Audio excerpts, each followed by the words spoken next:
اللهم صل على سيدنا محمد يا رب صل وسلم دائما ابدا على حبيبي. لوگ پاگل ہو رہے ہیں نا ٹینشن سے, میرا گھر نہیں ہے, میرا یہ نہیں ہے, میرا وہ نہیں ہے. تو میرے بھائی دولت کا مقصد تو سکون ہوتا ہے. اگر یہی سکون دولت آپ سے چھین رہی ہے, ایسی دولت کا کیا فائدہ.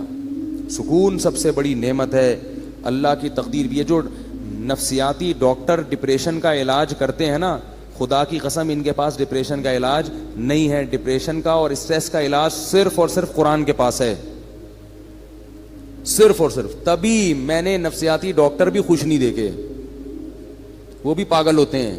ان کو یہ ہوتا ہے مریض ہی نہیں آ رہا ہمارے پاس, اسی میں ڈپریشن کے جو ہے نا مریض بن جاتے ہیں. یار کوئی بندہ ہی نہیں آ رہا, اتنی تھوڑی فیس دی ہے اس نے, وہ اپنا علاج نہیں کر سکتا, تمہارا کہاں سے کرے گا.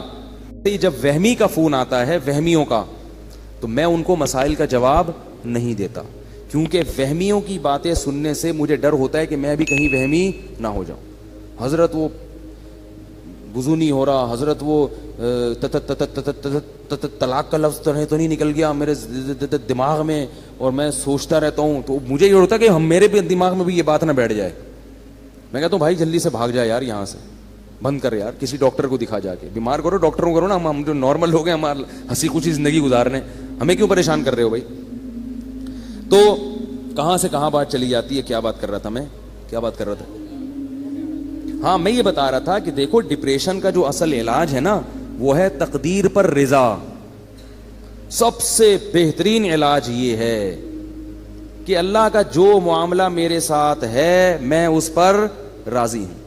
وہ مجھے اگر غریب رکھنا چاہتا ہے میں غربت میں خوش ہوں, وہ اگر مجھے 1000 گز کا بنگلہ دینا چاہتا ہے تو میں اس میں خوش ہوں. حضرت حسن رضی اللہ تعالی عنہ بہت زیادہ دولت مند تھے, اور حضرت حسن کے جو نانا تھے محمد صلی اللہ علیہ وسلم, وہ بہت زیادہ مسکین تھے.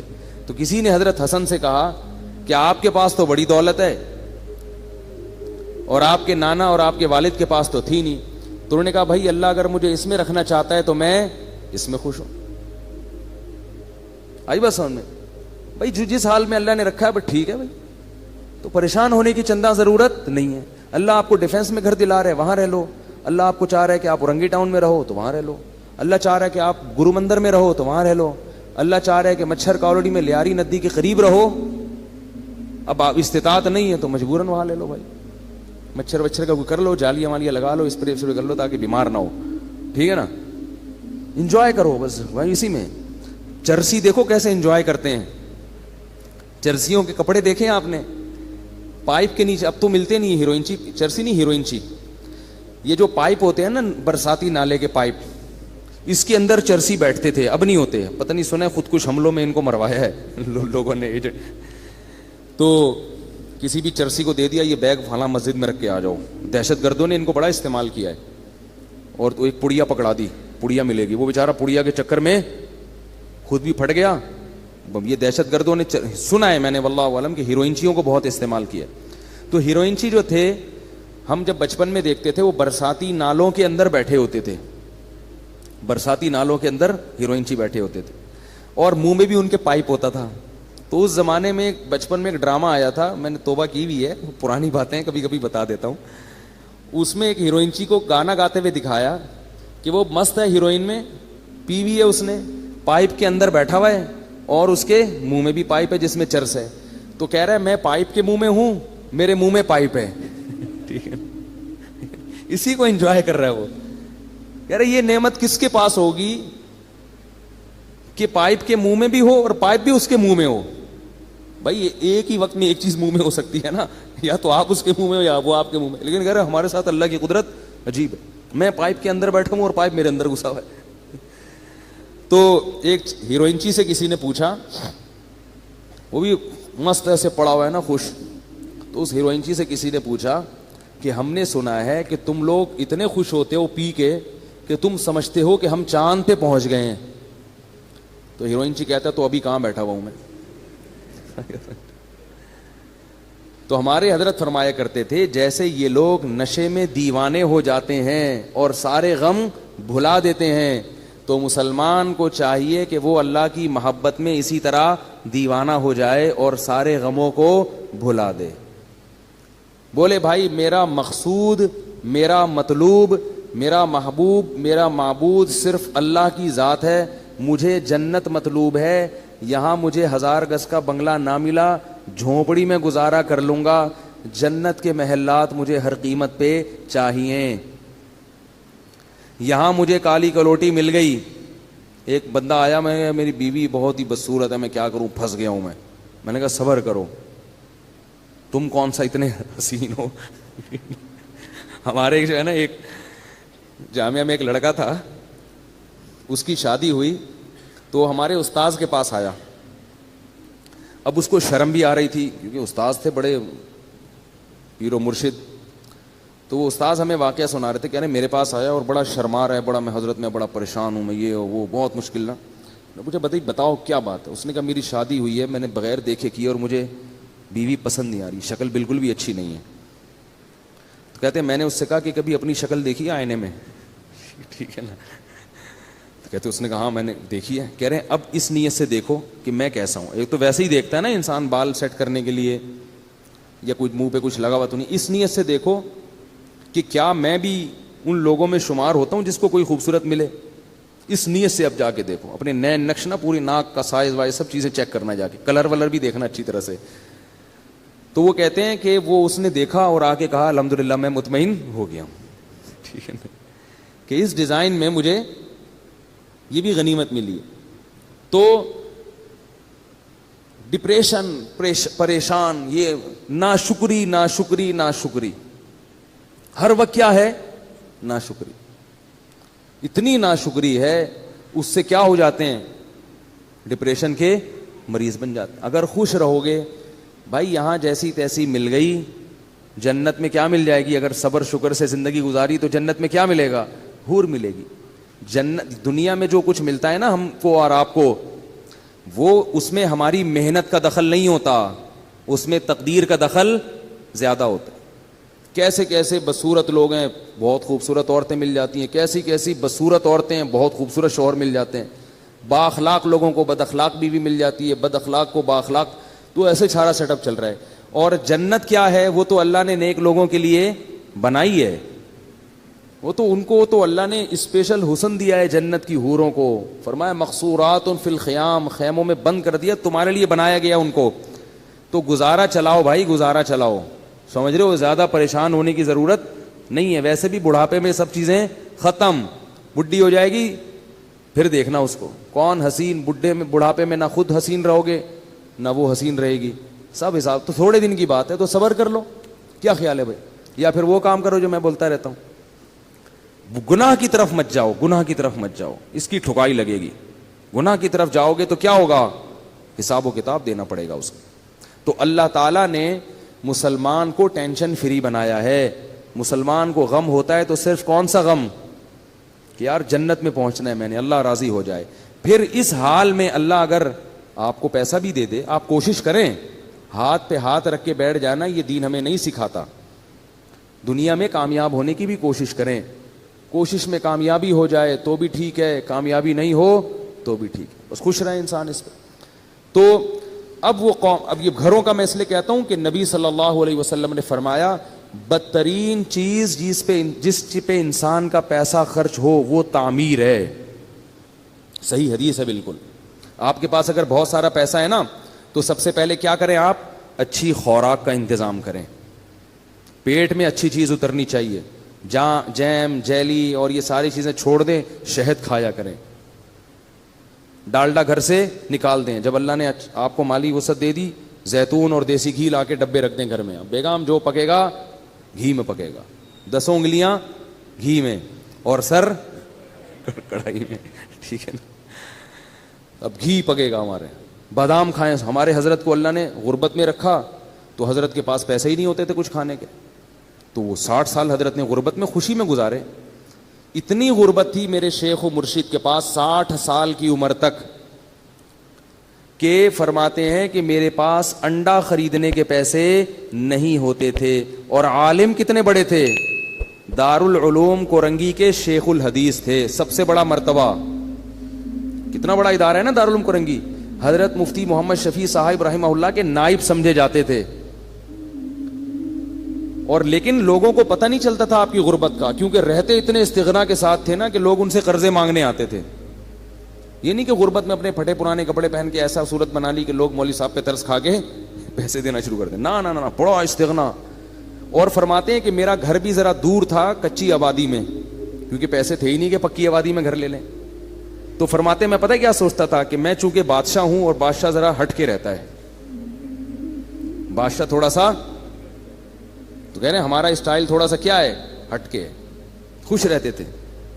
کہتے ہیں ایک دن کیا ہوا کہ ایک مہمان ہمارے گھر آیا, دال کھلائی ہم نے, پھر کچھ دنوں کے بعد آیا, دال پکی ہوئی تھی, پھر آیا, دال پکی ہوئی تھی. تو ایک دن آگے کہتے ہیں آپ لوگ کیا دال کے علاوہ کچھ نہیں پکتا؟ وہ مہمان بھی تنگ آ گیا نا.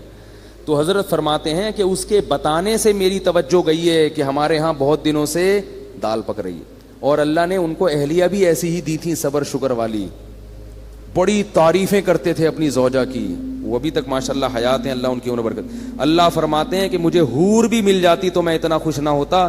اللہ نے مجھے ایسی بیوی دلا دی ہے جو ایسی صبر شکر والی ہے جو لاکھوں میں کسی ایک کو ملتی ہوگی, بلکہ کہتے تھے کسی ایک کو بھی نہیں ملی ایسی بیوی. بڑی تعریفیں کرتے تھے اپنی زوجہ کی, کیونکہ انہوں نے کبھی بھی ناشکری, وہ دیکھتی تھی بھائی میرے شوہر غریب ہیں تو جو وہ بھی تو دال ہی کھا رہے ہیں نا, تو ہم بھی دال کھا رہے ہیں, کوئی بات نہیں, اسی پہ گزارا کریں گے. اور ہمارے حضرت کو وہ دعاؤں کی وجہ سے ملی تھی یہ بیوی. ہمارے حضرت کا واقعہ لکھا ہے, وہ بتاتے تھے کہ بچپن میں حضرت کا رشتہ طے کر دیا کسی خاتون سے. اب ان میں حیا بہت تھی, وہ تو پہلے زمانے میں تو نہیں ایسا ہوتا تھا کہ پہلے طے کر لو, ابا کو بتا دو, ابا کرنی ہے کرو, نہیں تو میں جا رہا ہوں. یہ تو اب ہوتا ہے نا. پہلے تو وہ لڑکے جب بالغ ہوتے تھے, ایک تو بالغ ہوتے ہی ماں باپ ان کی شادی کی فکر کرتے تھے, ان میں حیا ختم ہونے سے پہلے ان کو گھر بار کا کر دیتے تھے. تو ہمارے حضرت کا جب بالغ ہوئے تو حضرت فرماتے ہیں مجھے تو شرم آتی تھی شادی کا نام لیتے ہوئے بھی. ابا نے کہیں ہماری منگنی کر دی, طے کر دیا. اب ابا کو کیسے کہیں, ابا یہ پتہ نہیں, یہ ہمارے حضرت تو دیندار تھے بچپن سے, والد صاحب بھی ان کے, فرماتے ہیں مجھے بہت دیندار چاہیے تھی, صبر شکر والی. تو کہتے ہیں کہ میں نکل گیا کھیتوں میں جا کے چپکے سے سجدے میں گر کے میں نے اللہ سے دعا مانگی, رویا اللہ کے سامنے, اے اللہ اگر تیرے علم میں یہ میرے لیے بہتر نہیں ہے تو یہ رشتہ کسی طرح سے توڑوا دے. زبان کے چونکہ پکے تھے تو خود نہیں توڑنا, زبان دے چکے ہیں, یہیں کسی طرح جان چھڑوا دے یہاں سے, اور ایسی جگہ کروا دے جو میرے لیے بہتر ہو. تو اللہ کی قدرت یہ ہوئی کہ لڑکی والوں نے خود ہی انکار کر دیا کوئی عذر بنا کے. تو پھر حضرت کی یہاں شادی ہوئی جہاں جن کو ہم پیرانی صاحبہ کہا کرتے تھے. تو حضرت بڑی تعریفیں کیا کرتے تھے, اور اتنی ان میں حیا تھی کہ وہ حضرت ان کا فرماتے تھے کہ علماء دعوتیں کرتے تھے تو اس میں لوگ اپنی اپنی اہلیہ کو لے کے جاتے تھے. مفتی محمد شفیع صاحب نے کہا کہ آپ بھی اپنی اہلیہ کو لے کر آئیں. میں نے کہا ٹھیک ہے. میری اہلیہ نے کہا میں گھر کی چار دیواری سے باہر نہیں جاؤں گی. بس جائز ہے جانا, یہ نہیں کہہ رہا کہ نبی صلی اللہ علیہ وسلم بھی اپنی زوجہ کو لے کے گئے دعوت پہ, لیکن ان کا مزاج ایسا تھا بھائی میں گھر میں, مجھے نہیں جانا.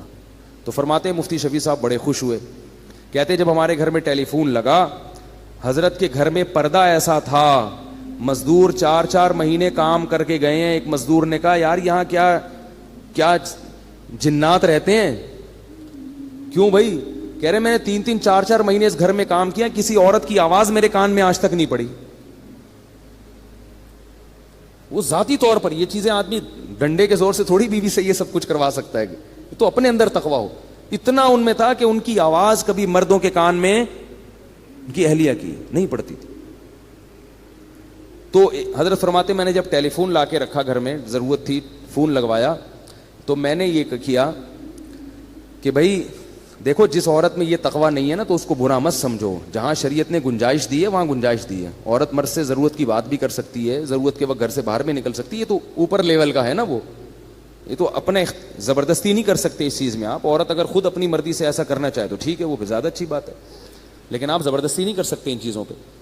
تو فون میں کیا ہوا, حضرت نے فون لا کے رکھا, فرمایا کہ آپ جب فون آئے آپ جب اٹھائیں تو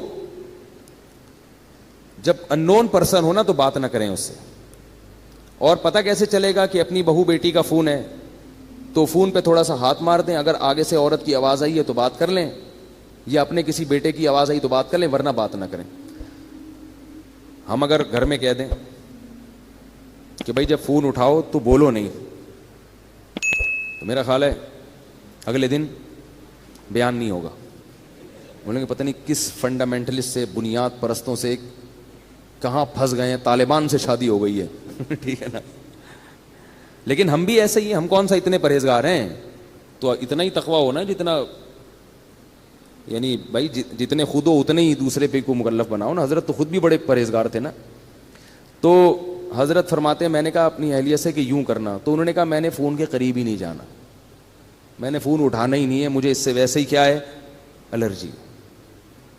یہ مردوں کا کام ہے فون سننا. فون جس نے بیٹے بیٹی کا فون آئے گا تو آپ سن لو, پر مجھے بتا دیا کرو تو میں بات کر لوں گی, ورنہ میں اس طرف نہیں جاتا. تو بڑی اللہ نے صبر شکر والی زندگی دی تھی ان کو. تو حضرت فرماتے ہیں اسی غربت کی ایام میں ایک انڈے والا آیا, ٹھیک ہے نا, انڈے بیچ رہا تھا.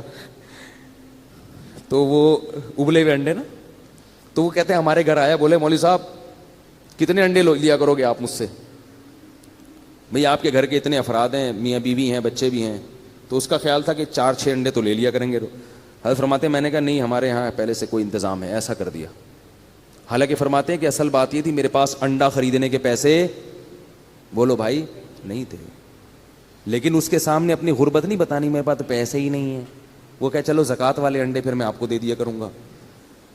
بات یہ ہے کہ غربت بھی ہو مگر ایسا اس پہ استغنا اور چہرے پہ ایسی بشاشت اور ایسا استغنا ظاہر کرنا ہے کہ ہم سے بڑا سیٹ دنیا میں کوئی ہے ہی نہیں. اور حضرت فرماتے ہیں کہ یہ صرف زبان سے نہیں کہتا تھا, دل میں بھی سمجھتا تھا, دل میں بھی سمجھتا تھا کہ اللہ نے مجھے بہت دیا ہے. صرف اوپر اوپر سے نہیں کہ لوگوں کو بیوقوف بنانے کے لیے, دل میں بھی یہی تھا, بہت دیا ہے بھائی. فرماتے تھے کہ میں 2 وقت کی روٹی کھا رہا ہوں بھائی, اور کیا چاہیے, خالی روٹی بھی کافی ہے, تو اللہ نے مجھے دال بھی دی ہے. اس پہ سوچ سوچ کے خوش ہوتے تھے کہ دال بھی دی اللہ نے مجھے, واہ واہ سبحان اللہ, اتنا خوش ہوتے تھے اس پہ, دال بھی ہے. اور اپنے شیخ کی زیارت کے لیے لاہور جایا کرتے تھے. پورے سال تنخواہ سے پیسے جمع کر کر کے ٹرین کا ٹکٹ ہوتا تھا, پورے سال کی تنخواہ سے کاٹ کاٹ کے ایک دفعہ کا چکر لگتا تھا. یہ حالت تھی. اور پھر کیا ہوا ہے کہ پودوں کا بڑے مزاج ان کے, غربت تھی مگر مزاج شاہانہ تھا. گرینری کا بڑا شوق تھا, پھول لگانے کا, پودے لگانے کا, خوشبوؤں کے استعمال کا. تو پودے لگانے کے لیے نا ان کے پاس وہ نہیں تھا, شاور نہیں ہوتا وہ پانی دینے کے لیے, اس میں پتہ نہیں کیا ٹیکنیکل چیز کر کے ایک شاور بنایا تھا حضرت نے, تھا بڑی صفائی ستھرائی. تو کیا ہوا کہ حضرت کی اہلیہ بیمار ہو گئی. اب میں اہلیہ کا بتاؤں کیسا توکل تھا. اہلیہ بیمار ہو گئیں, ڈاکٹر کے پاس گئے تو ڈاکٹر نے کہا کہ ان کے جسم میں وٹامنس کی کمی ہے. پھل فروٹ کھانے کو, پھل فروٹ تو ملتے ہی نہیں تھے حضرت کو, غربت میں کہاں پھل کھا سکتے ہیں. تو بتایا کہ ان کو آپ پھل فروٹ کھلائیں. کیا کھلائیں؟ یہ میں صرف اپنے شیخ کے واقعات نہیں سنا رہا, مقصد یہ ہے کہ ایسی زندگی گزرے گی تو صحت بھی ملے گی, بغیر سیب کے آئرن آئے گا آپ کے جسم میں. اور ٹینشن والی زندگی گزارو گے نا, سیب کے جوس بھر بھر کے پی لو پھر بھی آئرن کی کمی ختم نہیں ہوگی. آپ فرماتے ہیں میں لے گیا ڈاکٹر کے پاس, ڈاکٹر نے کہا ان کو سیب کھلائیں, آم کھلائیں, یہ کھلائیں, وہ کھلائیں. فرمایا پیسے ہی نہیں تھے سیب کھلانے کے. تو حضرت فرماتے ہیں میں نے سوچا کہ بھائی ڈاکٹر کو اللہ نے جو علم دیا ہے نا وہ اس حساب سے صحیح بات کر رہا ہے, لیکن اگر میری بیوی کو سیب کی ضرورت ہوتی تو اللہ مجھے سیب کے پیسے دیتے. جب نہیں ہے تو اس کا مطلب اللہ ویسے ہی آئرن کی کمی انشاءاللہ پوری کر دے گا, اور اللہ ان کو ویسے ہی ٹھیک کر دے گا. بیوی بھی کیونکہ توکل والی. پھر وہی مثال اپنی اور آپ کی مثالیں آتی ہیں ذہن میں. ہم ہوتے کتنے تانے سننے کو ملتے ہیں بھائی, اب کہیں سے لے کر آؤ, سیب لاؤ, چوری کا ہو کہیں سے وہ لے کر آؤ. میں تو کہہ رہی تھی کھانے کو نہیں ہے, دال کھائیں گے تو یہ تو یہی ہوگا نا, روٹی کھا کھا کے, تو آئرن کہاں سے پیدا ہوگا. ڈاکٹر سارے کہتے ہیں سیب کھانا ضروری ہے, اور یہ کھانا ضروری ہے, اور وٹامن کی گولیاں کھانا, جائیدادیں کھانا بھی ضروری ہے. کیا کیا کھا گئے ہیں مگر پھر بھی کمی پوری نہیں ہو رہی, پھر بھی بیمار ہیں. وقت سے پہلے بال سفید ہو رہے ہیں, 20-20, 25-25 سال کے لڑکوں کے بال سفید ہو رہے ہیں, گر رہے ہیں. عجیب حالت ہے یار, 30 سال کا بندہ 50 سال کا لگ رہا ہے آج دیکھنے. سب کچھ کھا کے بھی یہ حال ہے, توکل نہیں ہے, اللہ پہ اعتماد نہیں ہے. تو حضرت فرماتے ہم آ گئے, ہم نے کہا بھائی ہمارے پاس تو نہیں ہے, بس اس اللہ ویسے ہی پوری کر دے گا. اللہ نے کر دی.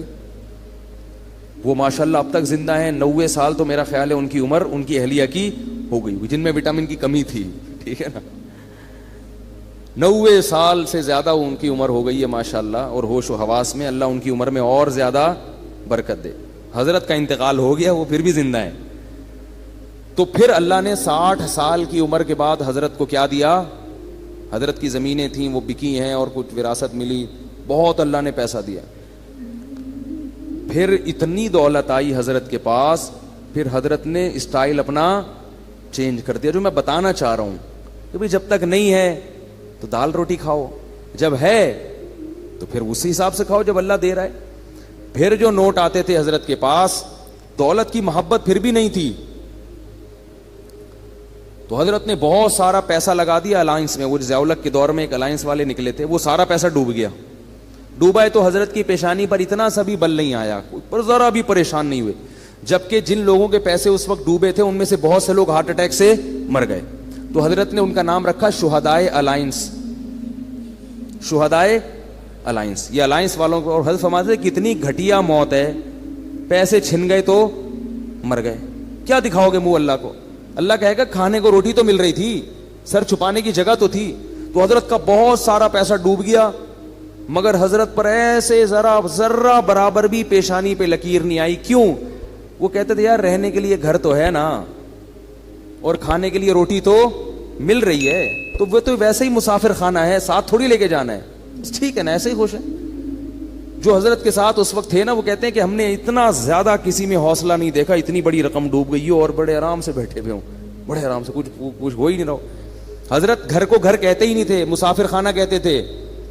جب سعودی عرب سے آئے ہیں عمرہ کر کے, تو وہ گھر پہنچ گئے اپنے, تو جو میزبان تھے نا سعودیہ میں, انہوں نے حضرت کو فون کیا کہ آپ گھر پہنچ گئے ہیں؟ انہوں نے کہا میں مسافر خانے میں بیٹھا ہوں ناظم آباد کے. پھر 2 دن بعد فون کیا, حضرت گھر پہنچ گئے؟ انہوں نے کہا ابھی بھی ناظم آباد کے مسافر خانے میں ہوں. اس نے کہا آپ مسافر خانے میں کیا کر رہے ہیں, گھر کیوں نہیں جا رہے؟ انہوں نے کہا بھائی یہ مسافر خانہ ہی ہے, گھر ور نہیں ہوتا مسلمان کا. اور واقعی اب دیکھو نا, حضرت کا جنازہ اٹھ گیا نا, قبر میں چلے گئے, ثابت ہو گیا نا کہ واقعی وہ کیا تھا, مسافر خانہ تھا, ثابت ہو گیا. تو ہم لوگ ہیں بے وقوف جو گھر کو گھر سمجھتے ہیں. تو کیا تھا کہ حضرت کو جب اللہ نے دولت دی تو نوٹوں کی گڈیاں رکھی ہوتی تھی اتنی بڑی بڑی, اس میں سے حضرت اپنی ضرورت کے پیسے رکھتے تھے, باقی سارے فی سبیل اللہ صدقہ. اس میں سے گیس کا بل نکالیں گے, جو ضرورت کی چیز خریدنی ہے. گاڑی خریدی حضرت نے, گاڑی کیسی خریدی؟ اب دیکھو پیسہ آتا ہے تو لوگ اپنے اوپر خرچ نہیں کرتے, یہ بھی کنجوسی ہے. وہ بحریہ ٹاؤن میں پلاٹ لے لو, بس پلاٹ لے لو, بس پلاٹ لے لو. ابے بھائی خرچ کرو اللہ کے بندو. حضرت نے ایک فلیٹ بھی خریدا, وہ اس لیے خریدا کہ میں آج مر جاؤں گا تو یہ مدرسے کا گھر ہے, میری زوجہ کہاں رہیں گی, اس نیت سے خریدا کہ میرے مرنے کے بعد میری زوجہ کے لیے انتظام, بولو نا بھائی, ہونا چاہیے. اور بچے کی سب کی شادیاں ہو گئی تھی, وہ الگ ہو گئے تھے, الگ رہتے تھے, تو ان کا تو انتظام ہو گیا. بس ایک زوجہ میں اگر مر گیا تو ان کا کیا بنے گا, یہ تو مدرسے کا گھر ہے, ٹھیک ہے نا. تو یہ مدرسہ یہاں رہتا ہے نہیں رہتا, تو بھائی ان کے لیے فلیٹ خرید لی. وہ بھی جب اللہ نے بس وہ فلیٹ گئے نہیں, اس میں گئے نہیں. اس کے علاوہ باقی پیسوں کا کیا کرنا ہے؟ اب کیا پلاٹ خریدنا, کیا گھر خریدنا, گاڑی خریدو. سب سے پہلے خوراک, حضرت نے سب سے پہلے پیسہ کہاں خرچ کیا؟ خوراک. بھائی خوراک, اب پہلے تو اللہ چلا رہا تھا بغیر خوراک کے, پیسے نہیں تھے. اب اللہ کہے گا اب ہے تو اب تو سیب کھاؤ نا, آئرن کی کمی, ورنہ آئرن کی کمی ہوگی. دولت مند آدمی اگر سیب نہیں کھاتا اس میں آئرن کی کمی ہوتی ہے. غریب آدمی کچھ بھی نہ کھائے پھر بھی فٹ رہتا ہے, کیونکہ اللہ نے اس کو دیا ہی نہیں کچھ, تو اللہ کہتے ہیں اسی میں پوری کر دوں گا میں. شیر کو آئرن کی کمی کے لیے سیب کھانا پڑتا ہے بھائی. شیر میں وٹامن سی کی کمی کہاں سے پوری ہوتی ہے؟ وہ صرف گوشت کھاتا ہے, اور اسی گوشت میں وٹامن اے بھی ہے, ڈی بھی ہے, سی بھی ہے, سب کچھ ہے اس میں. تو اللہ ہر چیز سے ہر چیز پوری کر سکتے ہیں. ہم خالی گوشت کھانا شروع کر دیں تو مر جائیں گے تھوڑے دنوں میں. تو اب کیا تھا کہ حضرت نے سب سے پہلے کس پہ توجہ دی؟ خوراک. خوراک ایسی خاندانی, اوہ ہٹو بچوں, بادام صبح, اور 1 گلاس خالص دودھ, بہترین خاندانی قسم کا سیب چھلا ہوا. چھلکے فرماتے تھے, ڈاکٹر نے ایک دفعہ حضرت کو کہا کہ چھلکوں میں طاقت زیادہ ہوتی ہے. حضرت فرمایا پھر چھلکے آپ کھایا کریں. ٹھیک ہے, مزاح بہت تھا ہمارے حضرت کی, خوش ہوتا ہے نا انسان تو مزاح بھی ہوتا ہے طبیعت میں. فرمایا پھر یہ آپ کھائیں گے وٹامن, ٹھیک ہے نا. تو اس لیے کہ چھلکے ہضم نہیں ہوتے نا, وہ وٹامن کا کیا کرنا ہے جو ہضم ہی نہ ہو. ڈاکٹر بھی تو بعض پھینکو ہوتے ہیں, بس بول دیتے ہیں, یہ نہیں دیکھتے کہ اس کا اس کا کیا نقصان بھی ہوگا, کیا فائدہ ہوگا, چھلکوں میں طاقت زیادہ ہے. اللہ کے بندے چھلکے اللہ نے جانوروں کے لیے بنائے, ان کو بھی تو کچھ کھانے دو. تو ساری چیزیں خود کھا جاؤ گے تو بکری کیا کھائے گی؟ ٹھیک ہے نا. تو اب جو ہے وہ چھلکے حضرت نے فرمایا کہ آپ کھائیں. وہ چھلا ہوا سیب کھایا کرتے تھے, میٹھا. جب سیب کا موسم ختم ہو جاتا تھا, اچھے سیب ملنا بند, تو سیب کا ناغا نہیں. حضرت کی مطالعہ بہت تھا نا, حکمت پر, ایلوپیتھک سائنس پر بھی مطالعہ تھا, اور ہومیوپیتھک پر بھی, اور حکیموں کی کتابیں بھی پڑھی ہوئی تھیں حضرت نے. تو خوراک پہ بڑی ریسرچ تھی. وہ فرماتے تھے کہ نہار منہ میٹھا سیب جس نے کھا لیا تو اللہ اس کو ڈاکٹروں سے ہمیشہ کے لیے محفوظ رکھے گا. اور واقعی حضرت کو اللہ نے ڈاکٹروں سے بچایا ہوا تھا. تو جب موسم ختم ہوتا تو پھر پوری دنیا میں تحقیق ہوتی کہاں کا سیب سب سے اچھا ہے. تو پھر ٹورنٹو سے حضرت کے لیے سیب کی پیٹیاں آیا کرتی تھیں. سیب کا ناغہ نہیں ہونا چاہیے. بادام, سیب اور بھنے ہوئے چنے یہ کھاتے تھے. اسی طرح میں جب بھی حضرت کے گھر گیا ہوں, کھانا بڑا اسٹائلش دیکھا ہے, وی آئی پی قسم کا خاندانی کھانا تھا. کھاتے بہت تھوڑا تھے مگر کھاتے بہت اچھا تھے. پگڑی بڑی مہنگی تھی. ایک دفعہ میں نے قیمت پوچھ لی تھی, وہ اس زمانے میں بڑی ہزاروں روپے کی پگڑی تھی حضرت کی. حضرت فرماتے تھے کہ سر کی پگڑی اور سر کی ٹوپی کی قیمت آپ کے جوتے سے زیادہ ہونی چاہیے.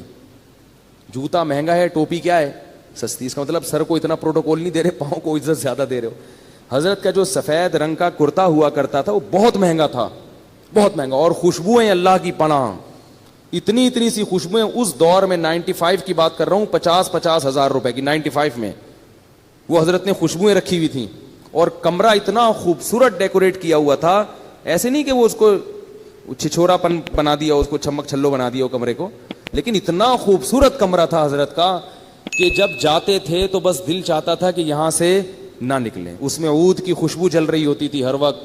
بڑا خوبصورت کمرہ تھا, جنہوں نے دیکھا ہے وہ جانتے ہیں. وہ تو باقاعدہ دیکھنے جایا کرتے تھے ہم. پھر حضرت کی کرسی, بیٹھنے کا, پھر 24 گھنٹے ایئر کنڈیشن میں رہتے تھے, 24 گھنٹے. بہت وی آئی پی زندگی گزاری. مکان نہیں بنایا, پلاٹ نہیں خریدا, کہ مر جائیں گے, اپنی ذات پہ لگاؤ. ایک بس سنا دوں گاڑی خریدنے کا واقعہ, سنا ہوا ہوگا. پھر حضرت نے کھوجا کہ گاڑی ہونی چاہیے. حضرت نے کیا سوچا کہ کیا ہونا چاہیے. یہ میں آپ لوگ کو بتا رہا ہوں کہ پیسے جمع مت کرو اللہ کے بندو. یہ کوئی قصے کہانیاں نہیں سنا رہا, میں قصے کہانیاں نہیں سنا رہا. حضرت نے کہا گاڑی ہونی چاہیے. گاڑی خریدنے گئے, شو روم میں گئے, تو شو روم والے سے کہا کوئی گاڑی دکھاؤ, گاڑی. اس نے کہا یہ ہے نا گاڑی. انہوں نے کہا یہ گاڑی ہے. ٹھیک ہے, یہ کوئی گاڑی ہے, اس کو گاڑی بولتے ہیں. یہ حضرت اسی اسٹائل سے سنایا کرتے تھے, یہ گاڑی. تو انہوں نے کہا یہ کیا ہے بھائی, یہ گاڑی نہیں. تو یہ گاڑی ہے, گاڑی دکھاؤ بھائی. تو کہتا ہے مولوی صاحب آپ کی رینج کتنی ہے. اس نے کہا مولوی صاحب ہیں یہ بیچارے کیا گاڑی خریدیں گے, کوئی پرانی سی ایف ایکس لینے آئے ہوں گے, زکوٰۃ کے پیسوں سے جمع, کسی نے کوئی ہدیہ دیا ہوگا لفافے میں ڈال کے, کوئی جمع ہو گئے ہوں گے, تو وہ یہ سمجھ رہے تھے. اچھا, حضرت کے بیٹے سعودیہ چلے گئے تھے, مدینہ یونیورسٹی میں ان کی بڑی اچھی اچھی تنخواہیں تھیں, تو انہوں نے بڑی اچھی گاڑی خریدی تھی, بہت خوبصورت. حضرت فرماتے ہیں مجھے خیال آیا کہ میرے بیٹوں کے پاس اتنی مہنگی گاڑی ہے تو میں ان سے بھی زیادہ مہنگی گاڑی خریدوں گا.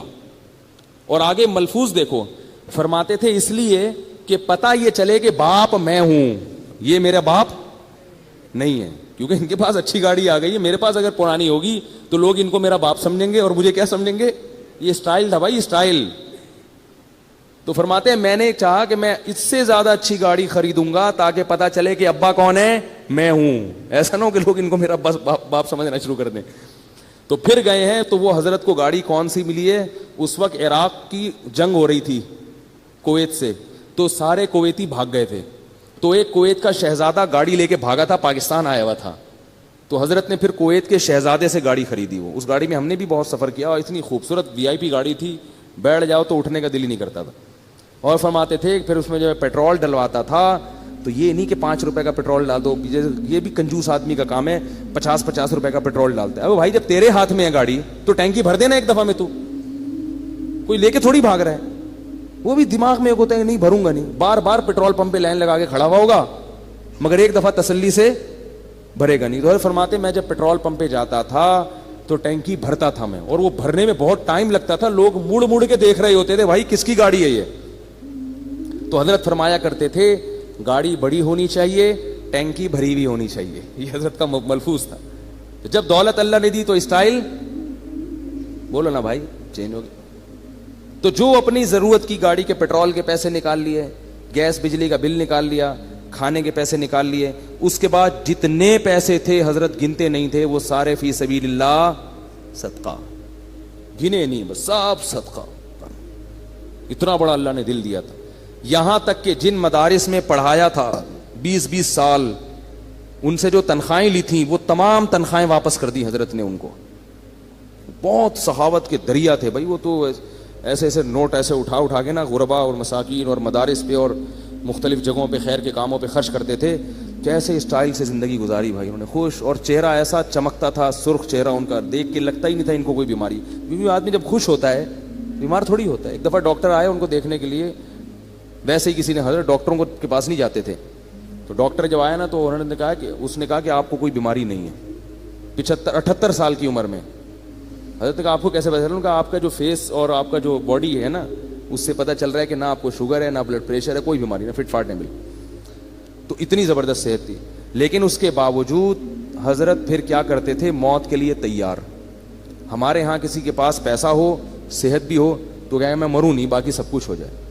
تو حضرت فرماتے تھے کہ جب بیمار ہو گئے نا آخری وقت میں, تو علماء کچھ ملنے کے لیے آئے. انہوں نے کہا آپ کی طبیعت بہت خراب لگ رہی ہے, ہم آپ کو دیکھ کے پریشان ہو رہے ہیں. تو فرمایا کہ 75 سال کی عمر میں آدمی نہیں مرے گا تو کب مرے گا بھائی, ٹھیک ہے نا, مرنے تو آرام سے, خوشی خوشی دنیا سے گئے ہیں, آپ تو مرنے کا ٹائم ہے, کوئی بات نہیں, اب جانے. اور فرماتے تھے کہ میں 63 سال کی جب میری عمر ہوئی تھی تو مجھے اس کے بعد سے پھر زندہ رہتے ہوئے شرم آنے لگی تھی. کہتے تھے میں سوچتا تھا کہ نبی صلی اللہ علیہ وسلم 63 میں چلے گئے, تو ابھی تک ہے یہاں پہ, ٹھیک ہے نا. کہتے مجھے شرم آتی تھی یار, اب میں ابھی بھی زندہ ہوں. اور فرماتے تھے کہ جب میرے بچوں کے بھی بچے ہو گئے تو وہ مثال دیتے تھے کہ جب پلیٹ فارم پہ نئی گاڑی آتی ہے تو پرانی والی گاڑی کو پلیٹ فارم چھوڑنا پڑتا ہے. تو میں کہتا تھا میرے تو بچوں کے بھی بچے ہو گئے, میں ابھی تک پلیٹ فارم پہ بیٹھا ہوا ہوں, تو جا ہی نہیں رہا میں. تو ایسا آدمی ٹینشن لے گا کسی چیز کی؟ بولو نا بھائی. صحت کا خیال بھی کر رہے ہیں, سب کچھ ہے, بس اللہ نے جب اٹھانا تھا اٹھا لیا. کتنے آرام سے دنیا سے چلے گئے, آرام سے. اور ہم لوگ ہر وقت پیسہ پیسہ پیسہ پیسہ, اس نے یہ کر لیا, میرے پاس میری تنخواہ کم ہے, اس کی تنخواہ زیادہ ہے. تو یہی تھا قوم عاد میں, بڑے بڑے گھر بنا کے فخر کرنا. تو اللہ نے بھائی ہمیں ان چیزوں سے منع کیا ہے, دنیا سے دل لگانے کی اجازت نہیں دی ہے. اسی سے ڈپریشن کا علاج ہوگا اور اسی سے ہماری اسٹریس ختم ہوگی. گولیاں کھانے سے یہ مسئلے حل نہیں ہوتے. اللہ تعالیٰ سمجھنے کی, عمل کی توفیق عطا فرمائے. سبحانک اللہم و بحمدک, نشہد ان لا الہ الا انت, نستغفرک و نتوب الیک.